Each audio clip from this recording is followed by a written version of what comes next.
Hey guys, here's our last video on the Geometry Unit 1 review packet. This is page 4.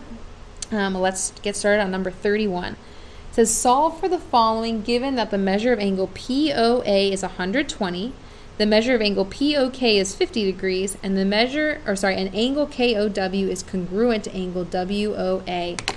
Let's start with this piece right here. This says that these two angles are congruent. So KOW, this thing here, is the same size, has the same measure as WOA, which is right here. Since I've used one arc here and one arc here, it's showing me that those two pieces are the same. Okay, let's fill in what else we know.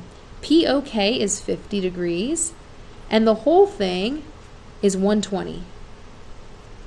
We haven't done an angle piece with 3 pieces before, but we know it's very similar to what we've done before. Instead of having 2 pieces, we're going to say that the sum of all 3 parts is adding up to the total. The only problem is we don't know what goes here and we don't know what goes here. So this is what I propose. When we have something we don't know the value of, we like to use x. Because these angles are the exact same size, they're congruent. If this is x, this is also going to have a value of x. The unknown value is exactly the same. So I can set up an equation that says that this piece, 50, plus this piece, x, plus this piece x, so all of the parts together are going to add up to the total, which is 120. And now I can solve. So I have 50 plus, there's 2 x's. I'm going to subtract 50 on both sides, and when I do that, I'm going to end up with 2x here and 70 here. And when I divide both sides by 2, I end up with x equals 35. But here's the thing, I don't want the value of x, I want the value of certain angle measures. The first one asks for the measure of angle WOA. Well, WOA here is just x, and x is a value of 35 degrees. POW is this thing here and this thing here together. Well, notice we know that this is 50, and now we know that this piece here is 35. So 50 with 35 together is going to give us a value of 85 degrees. Okay, let's keep going. Now we have number 32. It says, given that the measure of angle TQR, this whole thing is 100 degrees, solve for x. Well, this is perfect. We have 2 pieces that add up to a whole. So the 2 pieces add up to the total, 100. The first piece is 6x plus 12. The second piece is 3x minus 20. If I combine my like terms, I get 9x.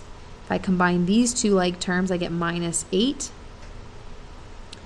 I'm going to add 8 to both sides.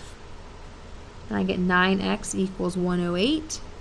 I need to divide both sides by 9, and you're welcome to use a calculator for this, but if I divide 108 by 9, I get a value of, I believe, 12. Trying to make sure that sounds right in my head. Yep, that looks good to me. Okay, so x equals 12. We don't have to plug it back in, so there we go. X equals 12. Lastly, we have topic 3. This isn't going to be a huge part of our test because we're going to do a project on the distance and the midpoint, but this is going to show up on the test, so let's practice it together. Skill 3A says find the midpoint for the segment with the following endpoints. So just finding a midpoint. Here's my 2 points. Our midpoint formula says to find the x coordinate, we're going to take an average of the x coordinates, and we're going to take an average of the y coordinates. Well, we need to know which of these is x1, y1, and things like that. So let's take a look.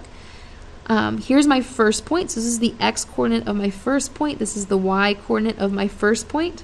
This is the x coordinate of my second point. This is the y coordinate of my second point. So now we can plug things in. x1 is 5. x2 is 8. y1 is -2. y2 is 6. I'm going to simplify now. 5 plus 8 is 13. 2 doesn't evenly divide into 13, so I'm just going to leave this as 13 over 2. -2 plus 6, this is 4. 4 divided by 2 is 2. This is my final answer. It's important that you leave it